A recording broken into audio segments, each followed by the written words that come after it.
মায়ার থেকেও আরও স্পেশাল কিছু সামনে হয়তো বা আসবে, খুব শিগগিরই আসবে ইনশাআল্লাহ। রায়হান রাফি ভাইয়ের সাথে কাজ করতে পারলে তো আমার মনে হয় যে সবারই খুব ভালো লাগে, আমারও ডেফিনেটলি ভালো লাগবে। আমি আসলে একসময় ক্রিকেট খেলতামই, আমি আবার খারাপ খেলতাম না, খুব ভালোই ক্রিকেট খেলতাম। আই থিঙ্ক যে ঈদের পরে একটা বড় চমক আসছে ক্রিকেট নিয়ে। মায়াই ওই ক্যারেক্টারটার জন্য আমি এখন পর্যন্ত আজ অবধি আমার মনে হয় যে 8 নাম্বার অ্যাওয়ার্ড হবে খুব সম্ভবত।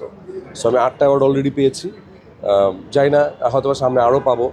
আমার মনে হয় যে এরকম ভালো ক্যারেক্টার করতে পারলে যে কোনো আর্টিস্টের জন্যই অনেক স্পেশাল হয়। সো হ্যাঁ, মায়ার থেকেও আরও স্পেশাল কিছু সামনে হয়তো বা আসবে, খুব শিগগিরই আসবে ইনশাআল্লাহ। রায়হান রাফি ভাইয়ের সাথে কাজ করতে পারলে তো আমার মনে হয় যে সবারই খুব ভালো লাগে, আমারও ডেফিনেটলি ভালো লাগবে। রাফি ভাইয়ের সাথে না, কিন্তু রাফি ভাইয়ের সাথেও আসবে সামনে ইনশাআল্লাহ, বাট অন্য কারোর সাথে আসবে হয়তো বা ভালো কিছু ইনশাআল্লাহ। আমি আসলে একসময় ক্রিকেট খেলতামই, আমি আবার খারাপ খেলতাম না, খুব ভালোই ক্রিকেট খেলতাম।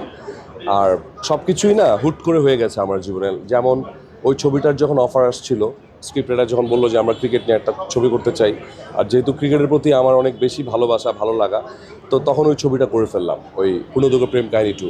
সো ওইটা এক ধরনের এক্সপিরিয়েন্স ছিল। বাট তখন পর্যন্ত আমি জানতাম না যে আমরা আবার ক্রিকেট কোনো টিমই কিনে ফেলবো। আমরা যেমন এবার ঢাকা ক্যাপিটালস কিনেছি, এবং আমরা সেই ঢাকা ক্যাপিটালসের সাথে এবার মাঠে যে আনন্দ করেছি। তো হোপফুলি যে এই যাত্রা আমাদের অব্যাহত থাকবে, সামনে হয়তো বা ক্রিকেট নিয়ে মুভি এই মুহূর্তে হবে কিনা বলতে পারছি না, কিন্তু ক্রিকেট মাঠে আমাদেরকে দেখা যাবে। আই থিঙ্ক যে ঈদের পরে একটা বড় চমক আসছে ক্রিকেট নিয়েই। দেশ জুড়ে তোলপাড় ওয়ালটন ফ্রিজ কিনে হতে পারেন মিলেনিয়ার। এছাড়াও রয়েছে লক্ষ লক্ষ টাকার ক্যাশ ভাউচার সহ কোটি টাকার নিশ্চিত উপহার। আমি অলরেডি ময়নার চর নামে একটা ছবি শুটিং অলরেডি শেষ করে এসেছি। এটাতে আমার ক্যারেক্টার নাম হচ্ছে কাশেফ, একদম অন্যভাবে দেখা যাবে, চরের একজন যুবক। তারপরে আমি রবীন্দ্রনাথ ঠাকুরের একটা নতুন ছবি করছি, দেনা পাওনা, ওইটা শুটিং শুরু হবে খুব শিগগিরই।